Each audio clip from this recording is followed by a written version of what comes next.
పిల్లగాళ్ళని తీసుకొని అయితే బయలుదేరుతారు. పోంగ తల్లిగారింటి గారు పోంగ బస్ స్టాండ్లో బదట దొబ్బుడు పనులు ఉంటాయి చూసినవా? ఆ దొబ్బుడు పనుల మీద అరటి పండ్ల అంగుర్లో ముక్కిపోయిన అక్కిపోయిన గిచ్చి బేరని చేస్తారు. అవి వంటారు, చేసంచులు వేసుకుంటారు. అవ్వతోడు ముసలోళ్ళ సంచులలో ఉంటుంది సంసారం అని తెరికేనా? గా ముసలోళ్ళ సంచులలో ఉంటుంది. మళ్ళీ ఎన్ని ఉంటాయిరా అలా ఫీజు కొద్దరు కూడా రేపా ఏమిటి ఎరికేనా?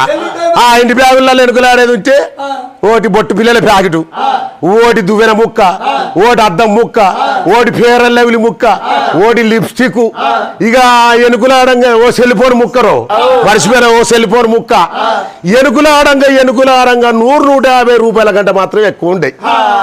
అదే ముసలి సంచులలో చూడు 5,000-10,000 తక్కువ ఉండే ఎరికేనా?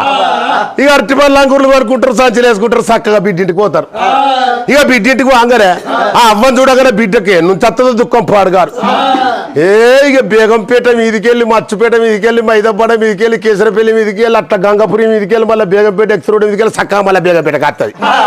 బిడ్డను చూడగానే ఓ బిడ్డో బిడ్డో బిడ్డో బిడ్డో బిడ్డో బిడ్డో బిడ్డో బిడ్డో బిడ్డో బిడ్డో